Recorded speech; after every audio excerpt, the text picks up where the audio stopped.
Hi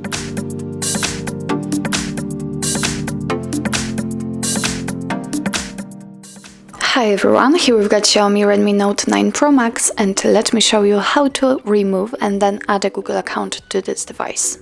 So first of all, we have to find and open the settings, and now let's scroll down to actually very bottom and find the account section.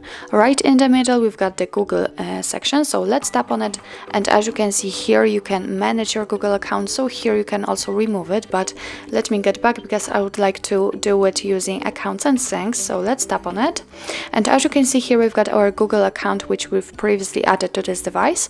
So if you want to remove it, just tap on it. Tap on more right here and click on remove account. Now let's tap on remove account again. Let's tap on OK. If you've got a pattern or a pin, let's enter it to confirm, and as you can see our Google account simply disappears.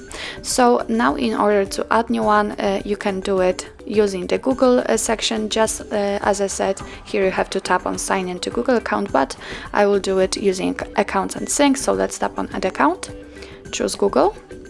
Make sure that you're connected with a Wi-Fi or any other internet source, and from this step we can either create a new account by tapping on this button or simply type your email or phone. So let me do this. Okay, let's tap on next. Here we have to enter the password, so let me do this out of the screen. Okay, and now let's tap on next. Here we've got some Google Terms of Service and Privacy Policy, so of course if you want to read it, just tap on it, and here you've got all the info. Let's tap on I agree after reading. Here we've got some backup and storage info, so let's tap on accept. Now let's get back, and as you can see here we've got our newly added Google account. So actually that's all. This is how to manage Google account in your Xiaomi Redmi Note 9 Pro Max. Thank you so much for watching. I hope that this video was helpful, and if it was, please hit the subscribe button and leave the thumbs up.